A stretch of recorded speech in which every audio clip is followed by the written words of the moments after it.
పాఠ్యాంశాన్ని చెప్తున్నాం.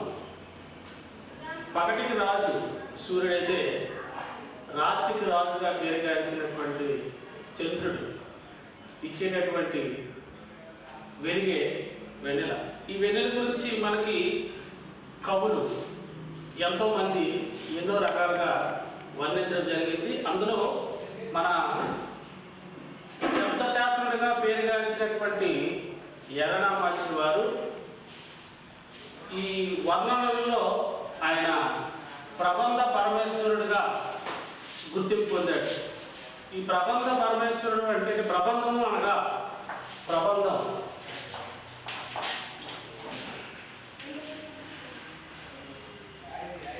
ప్రబంధం అనగా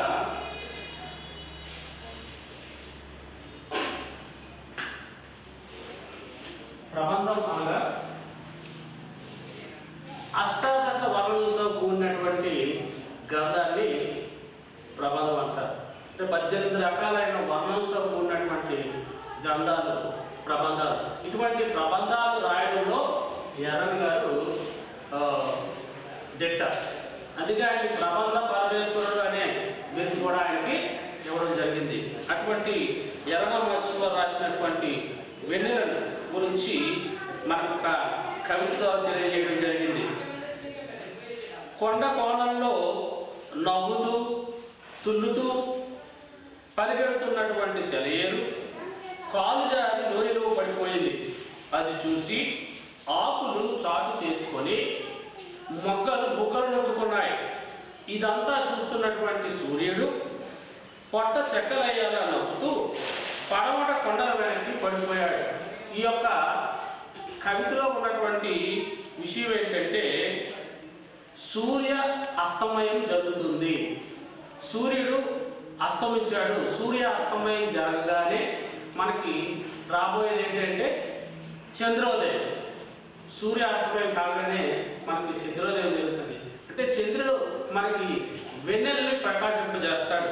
అటువంటి వెన్నెల గురించి మనకి ఈ యొక్క కవితలో చెప్పడం జరిగింది. అలాగే ఈ యొక్క పాఠ్యాంశ నేపథ్యాన్ని మనం చూసుకున్నట్లయితే ఈ పాఠ్యాంశం హిరణ్యకశిపుడు రాక్షస రాజు అయినటువంటి హిరణ్యకశిపుడు వనవిహారం చేస్తున్నటువంటి సందర్భంలో వసంత ఋతువు సాయం సమయాన్ని చంద్రోదయాన్ని కవి వర్ణించడం జరిగింది. అంటే రాక్షస రాజు అయినటువంటి హిరణ్యకశిపుడు వనవిహారం చేస్తూ ఉన్నాడు. అది వసంత ఋతువు, సాయంత్రకాల సమయం, చంద్రోదయం అవుతున్నటువంటి సందర్భం కాబట్టి దీన్ని కవి వర్ణించాడు. రోజంతా తీవ్రమైన ఎండ ప్రసరింపు చేసినటువంటి సూర్యుడు ఇంకా తన యొక్క ఉష్ణతాపాన్ని పెంచితే అసుర నాయకుడైనటువంటి హిరణ్యకశిపుడు సహింపడేమో అని అన్నట్లుగా నెమ్మదిగా పక్కకి తొలగిపోయాడు. తనంతరం ప్రకృతిలో వచ్చేటటువంటి మార్పులు రమణీయంగా మన ఎర్రన్ గారు వర్ణించడం జరిగింది. అయితే ఈ పాఠ్యాంశం ఆబాల గోపాలానికి ఆత్మీయ బంధువు చందమామ. ఈ చందమామ నుండి జాలువారేటటువంటి అమృతమే వెన్నెల. ఈ అందమైన చందమామను చూపిస్తూ చందమామ రావే జాబిల్లి రావే అంటూ కమ్మని పాటలు వినిపిస్తూ అమ్మకి గోరు ముద్ద తినిపించడం మనందరికీ ఇది మనకి అనుభవంలో జరిగేటటువంటి విషయం. ఎందుకంటే చిన్నపిల్లలకు వెన్నెల అంటే ఎంతో ఇష్టం. అలాగే ఆ సాక్షాత్తు శ్రీరామచంద్రుడు అంతటి వాడే బాల్యంలో చందమామ గురించి చందమామ కావాలని కోరు పెట్టాడంటే ఆ చంద్రబింబము ఎంత ఆకర్షణీయమో తెలుస్తుంది. అటువంటి చందమామ వెలుగైనటువంటి వెన్నెలను మన కవులు కావ్యాల్లో ఎంతో అద్భుతంగా వర్ణించారు. ఇప్పటికీ వర్ణిస్తూనే ఉన్నారు. అమృత కిరణులని అమూల్య సంపదను ఎంతో రమణీయంగా వర్ణించడం ఇది ఈ యొక్క పాఠ్యాంశం. నృసింహ పురాణంలో ఎర్రన ఈ విధంగా వర్ణించడం జరిగింది. అయితే ఈ కవి యొక్క పరిచయాన్ని మనం చూసుకున్నట్లయితే ఈయన ఎర్రగారు 14వ శతాబ్దానికి చెందినవారు.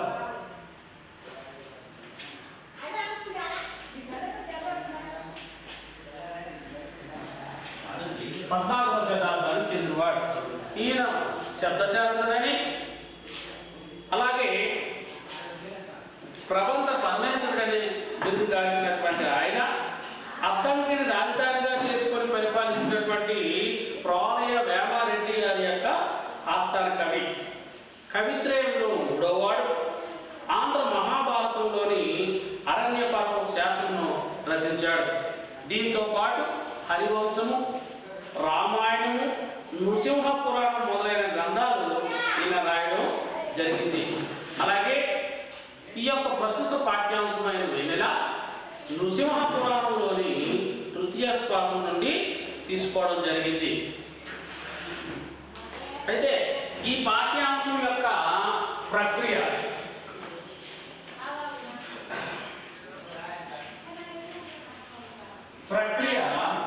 కావ్యం.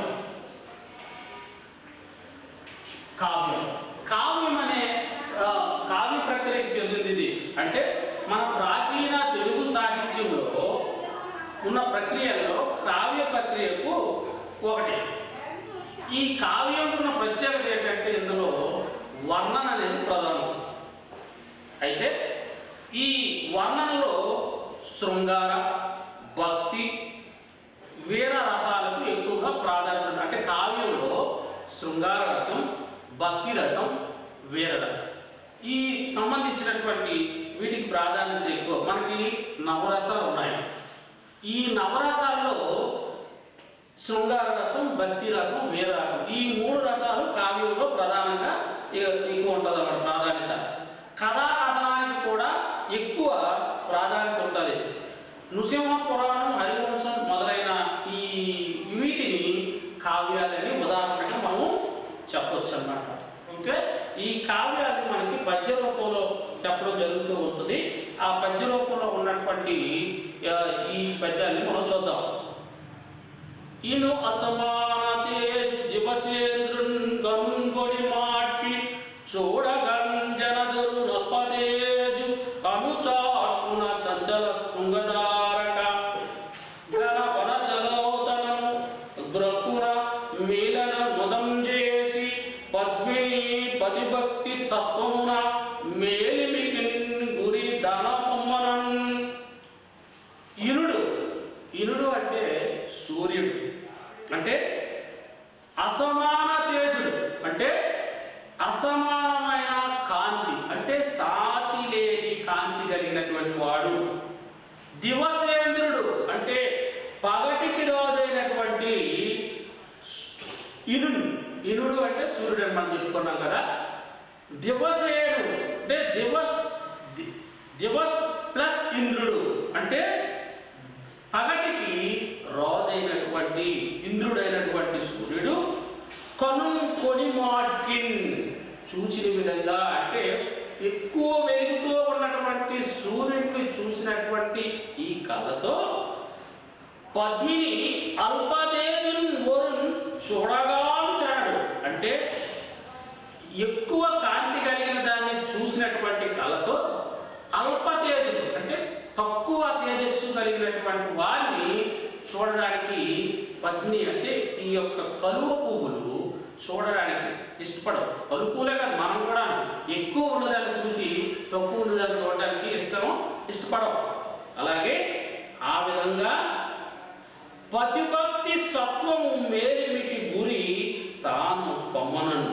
అంటే తన ఈ సూర్యుడిని భర్త అందలి భక్తి యొక్క బలమునందు గొప్పదనానికి గురి తాను పొమ్మనను అనే లక్ష్యము అన్నట్లుగా చంచల భృంగతారక కదులుతున్నటువంటి భృంగము అంటే తుమ్మెదల యొక్క తారకలు నక్షత్రాలనడి ఘన వనజాలోచనము గొప్పదైన తామరల వంటి కన్నులు గ్రక్కున మిలనం అందజేసే వెంటనే కన్ను మూటకు చేసను. అంటే శాంతి లేని కాంతితో ప్రకాశించేటటువంటి సూర్యుడిని చూసినట్లు తక్కువ కాంతితో ప్రకాశించేటటువంటి ఇతరులను చూడడానికి ఇష్టపడటం లేదు.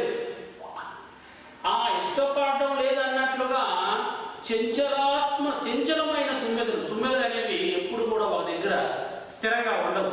చెంచిస్తుంటాయి. ఒక పుష్పం నుండి ఇంకో పుష్పానికి, ఇంకో పుష్పం నుండి అవి ఆ తుమ్మెదల యొక్క ఆ సమూహం ఎప్పుడు కదులుతూ ఉంటుంది.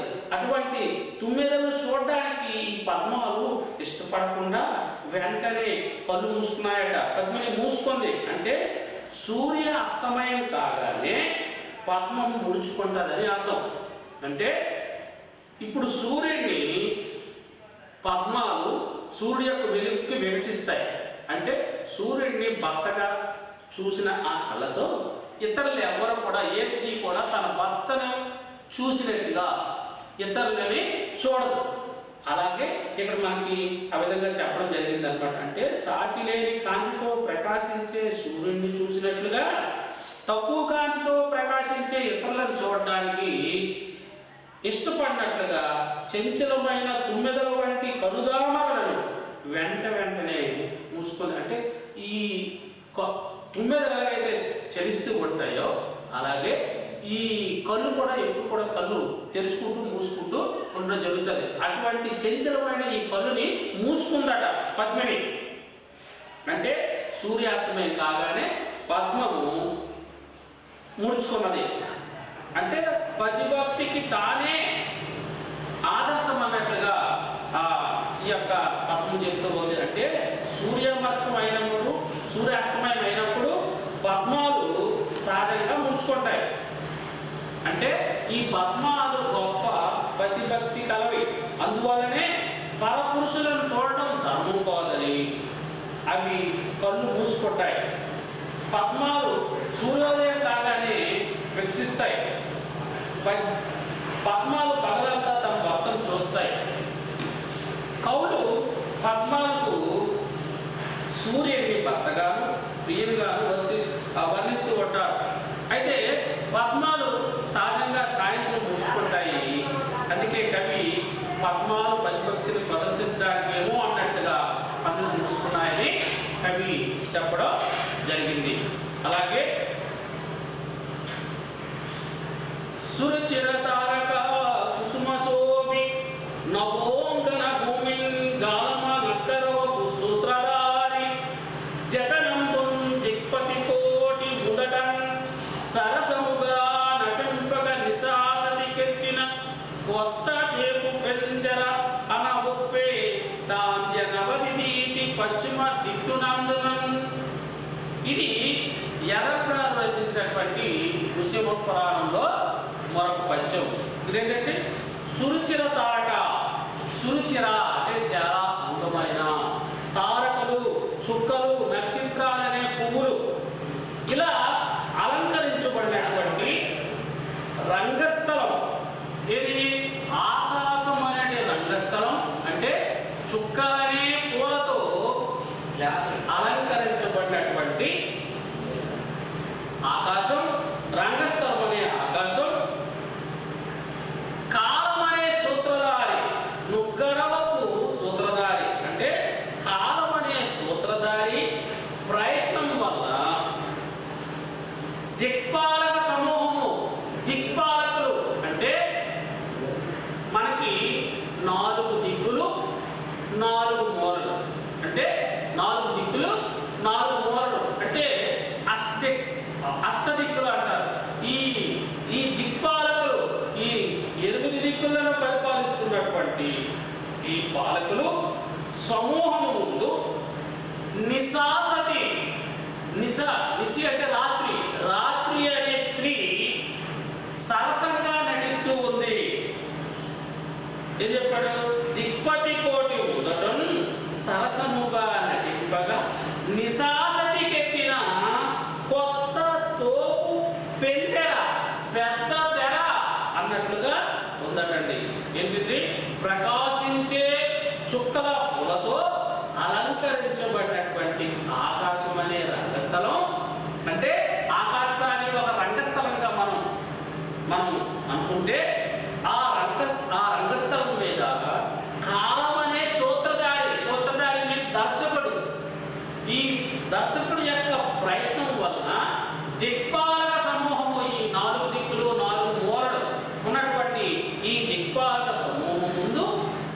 నిశాసటి రాత్రి అనే స్త్రీ సరసంగా నటిస్తూ ఉంది. ఆ సమయంలో పశ్చిమ దిశ తీరంలో కొత్త కాంతి ఆమెకు అడ్డుగా ఎత్తిన ఒక విధమైన ఎర్రని తెరలాగా అలరాడుతూ ఉంది. అంటే ఇప్పుడు ఈ యొక్క పూర్వం నాటక రంగంలో ఒక ఆచారం ఉండేది. ఏంటంటే నాటకం ప్రదర్శించేటటువంటి ముందు అడ్డుగా ఒక ఎర్రని తెర వేయడం జరుగుతుంది. ఆ తెర మళ్ళీ నాటక ప్రదర్శన ప్రారంభమయ్యే ముందు ఆ తెరని తొలగిస్తారు. ఆ తెరని తొలగిస్తూ ఉంటే తొలగించిన తర్వాత ఆ నాటకం ప్రారంభమవుతుంది. ఈ విధంగా ఇక్కడ కాలం అనేది సూత్రధారి వలె ఉంటుంది, రాత్రి అనే స్త్రీ నర్తకి వలె ఉంది. అలాగే ఇక్కడ చుక్కలతో కూడిన ఆకాశం పుష్పాలతో అలంకరించబడినటువంటి నాటక రంగంలో ఆ పుష్పాలతో అలంకరించబడినటువంటి నాట్యరంగం రంగస్థలం లాంటిదని చెప్పడం జరిగింది. అంటే కవి సంధ్యాకాలాన్ని పూర్వపు నాటక సాంప్రదాయాన్ని గుర్తు చేస్తూ అద్భుతంగా వర్ణించాడు. అంటే ఇక్కడ మనం పద్యంలో చూసుకున్నట్లయితే ఇక్కడ ఆకాశం అనే రంగస్థలంపై చుక్కలనే పూలతో అలంకరించబడినటువంటి ఆ చుక్కలనే పూలతో అలంకరించబడినటువంటి ఈ రంగస్థలంపై దిక్పాలక సమూహం ముందు సూత్రధారి యొక్క ప్రయత్నం వల్ల రాత్రి అనే స్త్రీ సరసంగా నటిస్తూ ఉంటే పశ్చిమ దిక్కులో ఒక ఎర్రని తెర అడ్డుగా ఉంది అని చెప్పడం జరిగింది. అంటే పశ్చిమ దిక్కులో ఎర్రగా ఉన్న తెర మన పూర్వకాలం నాటక రంగంలో అడ్డుగా వేయబడినటువంటి తెరగా ఇక్కడ చెప్పడం జరిగింది. అంటే నాటక ప్రదర్శనలో ముందు సూత్రధారి ప్రవేశించేవాడు కథంలో, తర్వాత తెరచాటు నుండి నటి ప్రవేశించేది. ఈ సాంప్రదాయాన్ని కవి ఇక్కడ మనకి చక్కగా వర్ణించడం జరిగిందనమాట. పొదలి ఎందొండు వివియును భువియును దిశలు పొదవి కొనియండు చీకటి గోవు వలన మికుటంబుగా బతుకినట్టి కరవటంబున జగదండ కండమనరే. అంటే పొదిలి వృద్ధి పొంది, దివి ఆకాశం, భువి భూమి, దిశలను ఉండండా పొదిలికొని అంటూ దిక్కులు ఒకదానితో మరొకటి క్రమంగా దగ్గరగా కలిసిపోయేవాట. కలిసిపోయి చీకటి ప్రోవు వలన మిగుటంగా చీకటి కుప్ప, చీకటి అనేది ఒక కుప్పగా వేస్తే ఆ కుప్పటి వలన అధికంగా కాటుకను గుట్టునట్టి కరవటంబున జగదండ ఖండము అమరే. అంటే ఈ యొక్క చీకటి అంతా కలిపి ఒక కాటిక వర్ణలో ఒక కాటిక ఎలాగైతే నల్లగా ఉంటుందో అదేవిధంగా ఈ చీకటి అంతా కూడా కాటిక వర్ణంలోని ఉన్నటువంటి కాటుక ఎలాగైతే నల్లగా ఉంటుందో ఈ చీకటి అంతా కలిపి ఈ ప్రపంచం అంటే ఈ సకల జగత్ అంతా ఏర్పడిందని చెప్పడం జరిగింది. అంటే అధికమైన చీకటి రాశి వల్ల చీకటి రాశి అంటే కుప్ప, అంటే చీకటి కుప్పగా వేయడం వల్ల, అంటే ఒక కుప్పగా చీకటి వేస్తే ఆ చీకటి అంతా కలిపి ఎలా ఉందట, దిక్కులను కప్పిస్తుంది, ఆకాశం అంతా నల్లగా అయిపోయింది, భూమి అంతా నల్లగా అయిపోయింది, దిక్కులన్నీ నల్లగా అయిపోయింది. అయితే ఇవన్నీ ఉదాహరణతో కలిసిపోయి కాటుక నింపినటువంటి ఒక బరిగల విశ్వం అంతా మనకి నల్లగా కనిపిస్తూ ఉందని చెప్పడం జరిగింది. అంటే చీకటి ఎలా ఉంటుంది, కాటుకలా ఉంటుంది, అంటే నల్లగా ఉంటుంది. చీకటి నిండిన భూగోళం కాటుకలా మారిన బరిలా ఉంటుందని చెప్పడం జరిగింది. ఇందులో మనం చూసుకున్నట్లయితే చీకటి ఎలా ఉందన్నాడు, ఈ చీకటి రాశి నల్లదనం అనేది కాటుకతో పాల్చడం జరిగింది. అంటే కాటుకులా ఉంది, నల్లగా ఉందేమో అన్నాడు. అంటే అందులో ఉత్ప్రేక్షణంగా ఉంది, అంటే ఊహించాడు. అంటే కాటుకలా లేదు కానీ ఉన్నదేమో అని ఊహించడం జరిగింది. కాబట్టి జరిగింది, కాటుకలా ఉండడం జరిగింది. కాబట్టి ఇందులో ఉత్ప్రేక్షణంగా